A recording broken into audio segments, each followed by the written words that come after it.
Hello everyone, I welcome again to all of my BA tutorial classes success in teaching field. किसी भी job process में document verification का जो moment होता है वो सबसे ज्यादा वैल्यूएबल मोमेंट होता है। अगर आपसे एक भी गलती होती है तो आपकी सारी मेहनत पे पानी फिर सकता है। तो आज हम इस वीडियो में डिस्कस करेंगे कि सभी तरह के जॉब प्रोसेस में डॉक्यूमेंट वेरिफिकेशन किस तरीके से किया जाता है, यानी गवर्नमेंट वेरिफिकेशन का जो पॉलिसी है वो कैसे काम करती है। और उसी के साथ साथ में हम लोग ये भी डिस्कस करेंगे कि अगर आपने एक टाइम में 2 कोर्स किया है तो वो 2 कोर्स करने के बिहाफ पर आपका डबल डिग्री का डॉक्यूमेंट वेरिफिकेशन किस तरीके से किया जाएगा, वो सारी चीजें हम लोग डिस्कस करेंगे। फर्स्ट ऑफ ऑल हम लोग यहां पर देखेंगे, देखिए डॉक्यूमेंट वेरिफिकेशन कैसे होता है उनको आज पूरी तरीके से समझेंगे। तो यहां पर लिखा हुआ है कि दस्तावेज सत्यापन कैसे होता है, वो 2 लेवल पे आपको हम डिस्कस करके दिखाएंगे। एक तो है गवर्नमेंट लेवल और दूसरा है प्राइवेट लेवल, दोनों को हम लोग डिस्कस करेंगे यहां पे। फर्स्ट ऑफ ऑल अगर हम समझेंगे तो डॉक्यूमेंट वेरिफिकेशन का जो प्रोसेस होता है वो 2 लेवल पे होता है। फर्स्ट ऑफ ऑल होता है आपका फेस टू फेस और सेकंड लेवल पे होता है आपका बैकग्राउंड वेरिफिकेशन, यानी कि अंडर टेबल ही आपकी डॉक्यूमेंट वेरिफिकेशन चलती रहती है। सबसे पहले इससे पहले मैं आपको यह समझाना चाहूंगा कि भाई आपका जो डॉक्यूमेंट वेरिफिकेशन होता है होता कब है ये, और क्या ओरिजिनल का होता है या फिर आपका जो फोटोकॉपी है उसका वेरिफिकेशन होता है। तो सबसे पहले आपको कोई भी उदाहरण लेना होगा, चाहे आप टीचिंग जॉब में जाए, चाहे इंजीनियरिंग में जाए या किसी भी डिपार्टमेंट में जाए। तो सबसे पहले आपका क्या होता है, आवेदन पत्र होता है, यानी कि एप्लीकेशन होता है। तो एप्लीकेशन जब आप डालते हैं ना तो उसके बिहाफ पर किसी भी नौकरी का जो है विज्ञापन जो होता है, एप्लीकेशन जो होता है, उसमें सारा प्रोसेस लिखा होता है कि भाई क्या क्या उसको रिक्वायरमेंट है, कौन कौन सी डिग्री उसको चाहिए और क्या क्या सर्टिफिकेट उसको रिक्वायरमेंट है। जैसे अगर मैं बात करूं कि फेस टू फेस जब आपका सिलेक्ट किया जाता है, सबसे पहले क्या है, आपका आवेदन पत्र है, विज्ञापन पत्र है, फिर मेगा सूची जिसे कि बोलते हैं मेरिट लिस्ट बनती है। तो उस बिहाफ पर जब आपको सेलेक्ट कर लिया जाता है ना तो उसके बाद में आपका वेरिफिकेशन होता है, पहले कभी नहीं होता है। कोई भी विज्ञापन, कोई भी नौकरी में आपका डॉक्यूमेंट वेरिफिकेशन कब होता है, जबकि आपको सेलेक्ट कर लिया जाता है उस जॉब के लिए। तो ये सिलेक्शन जब आपका कर लिया जाता है तो आपको ये बोला जाता है। और डॉक्यूमेंट वेरिफिकेशन हमेशा किसका होता है, ओरिजिनल का होता है, फोटोकॉपी का नहीं होता है। तो सबसे पहले हम लोग ये समझ लेते हैं कि भाई जब आप सेलेक्ट हो जाते हैं किसी भी जॉब के लिए तो आपको क्या कहा जाता है कि आपकी यहां से लेकर के वहां तक की डिग्री हमको रिक्वायरमेंट है। और उसके अलावा भी वो सब लिखे होते हैं कि भाई हाँ रेजिडेंशियल सर्टिफिकेट चाहिए हमको, कास्ट सर्टिफिकेट चाहिए हमको, है ना, आधार कार्ड कंपलसरी है, पैन कार्ड कंपलसरी है, उसके अलावा पासपोर्ट साइज के फोटो कॉपीज हमको चाहिए। और ये जितने भी आपके डॉक्यूमेंट के जो फोटो कॉपीज लिए जाते हैं स्टार्टिंग में, उस पर जो है सेल्फ अटेस्टेड सत्यापन करना बहुत जरूरी है। सेल्फ अटेस्टेड के बगैर आप कभी भी ना दें अपना फोटो कॉपी। एक तो ये बात समझ में आ गई। तो जब आप सेलेक्ट हो जाते हैं ना अपनी नौकरी के लिए तो उसके बाद में आपको क्या मांगा जाता है, ओरिजिनल डॉक्यूमेंट्स मांगा जाता है वेरिफिकेशन के लिए। अब वो उस अकॉर्डिंग अगर आप देखेंगे तो पहला जो आपका प्रोसेस होगा वेरिफिकेशन का वो क्या होगा, फेस टू फेस, यानी कि विभाग आपको या फिर कोई भी संस्था आपको बुलाएगा काउंसलिंग के लिए, है ना। तो काउंसलिंग के लिए जब बुलाएगा तो उससे पहले आपको उन्होंने कोई स्लिप दिया होगा कि हाँ भाई आप सेलेक्ट हो गए, आपका डॉक्यूमेंट वेरिफिकेशन इतनी तारीख को होगा, आपको उसके लिए रेडी रहना है। तो आप क्या करते हैं कि डॉक्यूमेंट लेकर के आते हैं। मे बी कि आपका जो है डॉक्यूमेंट इस लेवल पे अगर होगा, 10th है, 12th है, ग्रेजुएशन है या बीएड है, पीजी है या फिर डीएलएड है या पीएचडी है या जो भी कोर्स आप करते हैं ना, वो सारा का सारा विज्ञापन में लिखा होता है कि भाई ये सारे जो है डॉक्यूमेंट हमको चाहिए। तो इसमें तो कोई बड़ी बात नहीं है कि भाई उसमें सारा कुछ लिखा हुआ है, आप सारा कुछ ले जाकर के उनको दिखा सकते हो। और दिखाने के बाद में वहां पर जब आप पहुंचते हो डॉक्यूमेंट वेरिफिकेशन हॉल में या फिर रूम में पहुंचते हो तो 1 by 1 करके सबका नाम लिया जाता है और फिर आप जो है उसके साथ में जाकर के 1 by 1 करके दिखाते चले जाओगे। वो कहेंगे कि हाँ भाई ओके है, ठीक है। अब जो है अंडर टेबल की जो बात होती है उसके बाद में जो होता है ना, असल खेल तो इसके बाद होता है, बैकग्राउंड प्रोसेस क्या होता है। तो वह बैकग्राउंड प्रोसेस जो होता है आपको पता नहीं होता है, वो चलता रहता है। तो सेकंड फेज हो जाएगा ये, देखो सेकंड में आपका क्या होता है, बैकग्राउंड वेरिफिकेशन, ठीक है ना। अब ये बैकग्राउंड वेरिफिकेशन होता किस तरीके से है, ये सबसे ज्यादा समझने वाली बात है, ठीक है ना। फर्स्ट ऑफ ऑल जब आप अपना डॉक्यूमेंट सबमिट करके कुछ ओरिजिनल जो डॉक्यूमेंट है आपका, कहने का मतलब है प्रमाण पत्र है या फिर आपका जो है अंक पत्र है ना, सर्टिफिकेट है या फिर आपका मार्कशीट है, ये दोनों आपके रख लिए जाते हैं। और रखने के बाद में, है ना, और उसके अलावा भी जो ओरिजिनल सर्टिफिकेट है वो रख लिए जाते हैं। और रखने के बाद में वो क्या करते हैं, जिस भी बोर्ड से, जिस भी यूनिवर्सिटीज से या फिर जिस भी विश्वविद्यालय से आपने कोर्स किया हुआ है, चाहे कोई भी बोर्ड हो, सभी बोर्ड को वो क्या करते हैं, फर्स्ट ऑफ ऑल या तो पहले लेवल पे वो ऑनलाइन करते हैं चेकिंग।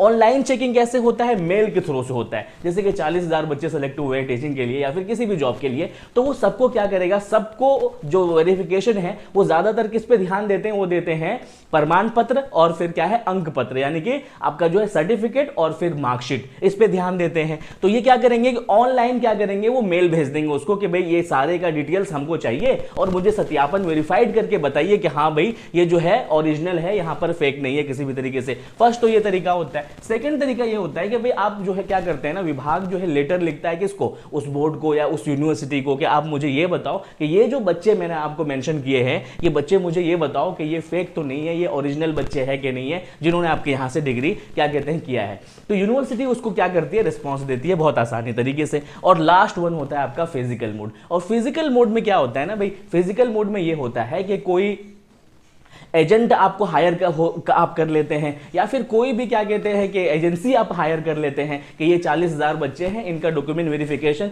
इस बोर्ड से होना है। और उसके अलावा वो जितने भी डॉक्यूमेंट उन्होंने दिया हुआ है, चाहे वो विज्ञापन हो, चाहे फिर अंक पत्र हो, चाहे फिर वो मेगा सूची हो, वो सारी चीजें जो कि उन्होंने आपने दिया हुआ है, मेरिट लिस्ट भी, सब चीज यहां पर जाकर के चेकिंग होती है। और यूनिवर्सिटीज को ये कह दिया जाता है कि ये बच्चे इस सेशन में इस टाइम से इस टाइम में क्या आपके यहां पर इन्होंने ये डिग्री किया है कि नहीं। तो ये सारी चीजों का रिस्पांस कौन कर देता है, यूनिवर्सिटी करा देता है। उसके अलावा जब कभी डाउट होता है ना, तो डाउट होने के बिहाफ पर आरटीआई भी डाल दिया जाता है। तो अगर आप एक बात ध्यान रखें, अगर आप खुद से आरटीआई डालेंगे ना, तो कोई भी यूनिवर्सिटी आपको बहुत जल्दी इसका आंसर नहीं देगा। क्योंकि अगर आप किसी को आरटीआई डाल रहे हैं ना, तो इसका मतलब यह है कि भाई आपने तो वहां पढ़ा ही पढ़ा है, तो आप पूछ क्या रहे। अगर कोई दूसरा पूछता है ना, जैसे कोई विद्यालय है, कोई यूनिवर्सिटीज है, कॉलेज पूछता है, तो फिर आपके बारे में फटाक से वो आंसर देता है, रिस्पॉन्स देता है कि हाँ भाई इस बच्चे ने किया है या नहीं किया है। तो यहां पर क्या हो जाता है कि इन 3 तरीकों से आपका वेरिफिकेशन किया जाता है। और अभी जो लेटेस्ट में जो होता है ना, वो पता है लेटेस्ट में कैसे होता है, अभी के टाइम में जितने भी वेरिफिकेशन होते हैं वो होते हैं आपके ऑनलाइन या फिर फिजिकल मोड। ये तो दो तरीके अपनाए जाते हैं। फिजिकल मोड में जाते हैं, पूरा का पूरा बंडल लेके एक क्या कहते हैं कि एनजीओ, और वहां जाकर के उसको सारा का सत्यापन करा के आ जाते हैं।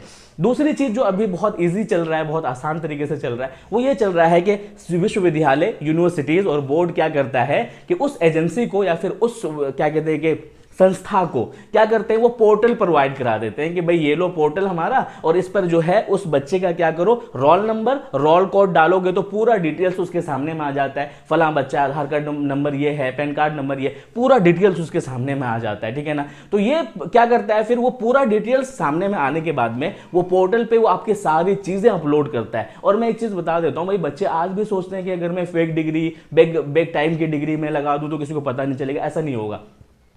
मेरे टाइम में जो है 50,000 टीचरों की बहाली हुई है, और उस टाइम से लेकर के अभी तक जो है ना 500 1000 से भी ज्यादा फेक डिग्री पकड़ी गई है, और आज भी पकड़ी जा रही है। तो मैं आपको एक चीज सजेस्ट करूंगा, कुछ भी कर लेना, फेक डिग्री से कभी भी नौकरी मत करना, क्योंकि एफआईआर दर्ज होता है, बहुत ज्यादा तूल कलाम होता है। तो मैं आपको सजेस्ट करूंगा भाई ऐसा कभी मत करना। ठीक है ना। क्योंकि लोग सोच रहे कि हो सकता है मैं बच जाऊं, बचने वाला कोई चांस नहीं है। क्योंकि अब जो है ऑनलाइन पोर्टल पे आपकी सारी डिटेल्स मेंशन हो जाती है, रोल नंबर, रोल कोड के बाद में आपका सारा डिटेल्स आ जाता है उसमें। तो मैं यही कहूंगा कि सारे विभाग क्या करते हैं, अपने पोर्टल प्रोवाइड करा देते हैं, और पोर्टल पे क्या होता है ना, आपकी सारी डेफिनेशन आ जाती है। इतना समझ में आ गया आपको, यहां पर कोई दिक्कत नहीं है, सारा चीज क्लियर था यहां पे। अब बात आती है कि भाई आपकी जो है डॉक्यूमेंट्स है, उसमें चेकिंग किस बात की होती है, डॉक्यूमेंट्स की चेकिंग की बात होती है या आपकी चेकिंग की बात होती है, क्या होती है उसमें। सबसे पहले जो यहां पर चेकिंग होती है आपकी, जब आप सेलेक्ट होते हैं, तो वो होता है ओरिजिनल, यानी कि जो है आपका जेन्युइन डिग्री है कि नहीं, फेक तो डिग्री नहीं है ना। सबसे पहले ये देखा जाता है कि हाँ बच्चे ने किया भी है कि नहीं, कहीं फोटो कॉपी या जेरोक्स करके स्कैन करके तो नहीं दिया हुआ है ना।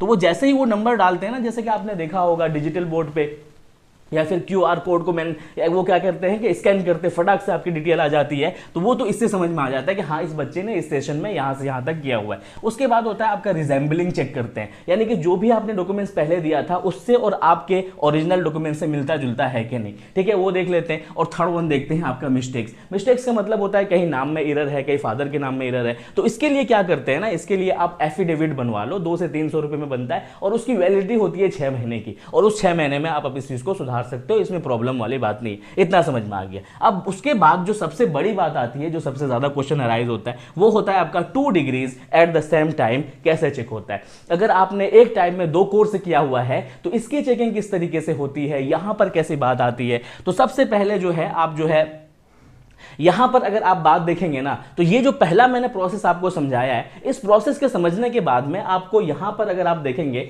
तो 2 डिग्रीज अगर आपने किया हुआ है, तो सबसे पहले तो इसको समझो। देखो भाई, अगर आप 6 to 8 के टीचर बनते हो ना, तो 6 to 8 के टीचर बनने के लिए आपको क्या चाहिए, डीएलएड चाहिए और 10+2 चाहिए, 12th चाहिए। तो उसके अलावा अगर आपने डीएलएड के साथ में आपने क्या किया हुआ है, ग्रेजुएशन भी किया हुआ है, दोनों एक ही टाइम में किया हुआ है, और आप ये चाहते हैं कि मुझे दोनों का बेनिफिट मिले, तो आपने क्या किया, आपने जो है 12th को सबमिट कर दिया, ग्रेजुएशन को सबमिट कर दिया और डीएलएड को, और ये दोनों कोर्स आपने क्या किया था, एक ही टाइम में किया था। और आप ये चाह रहे हैं कि मैं 6 to 8 का टीचर बन जाऊं, यहां पर आपका आकर के क्या हो जाएगा, सब आप जो है पकड़े चले जाएंगे कि हाँ भाई इन्होंने जो है एक ही टाइम में 2 कोर्स किया हुआ है। तो अगर वैलिडिटी की बात है तो वो मैंने अदर वीडियोस में डिस्कस किया हुआ है। और अगर आप इसकी आप ये सोचेंगे कि भाई इस बिहाफ पर मुझे जो दोनों मैंने रेगुलर डिग्री किया हुआ है, दोनों रेगुलर की वहां पर रिक्वायरमेंट है, तभी आपको 6 to 8 में पढ़ाने देगा, तो इस टाइम में आप जो है पकड़े जाएंगे पूरी तरीके से। तो पहला पॉइंट जो होता है, जो डबल डिग्री किए हुए होते हैं बच्चे, सबमिटिंग बोथ डिग्रीज। अगर आपने दोनों डिग्री जो कि एक ही टाइम में किया हुआ है और दोनों डिग्री एक ही बार आप सबमिट कर देते हैं, और साफ साफ उसमें लिखा है कि भाई इस टाइम में तो आप यहां पढ़ रहे थे,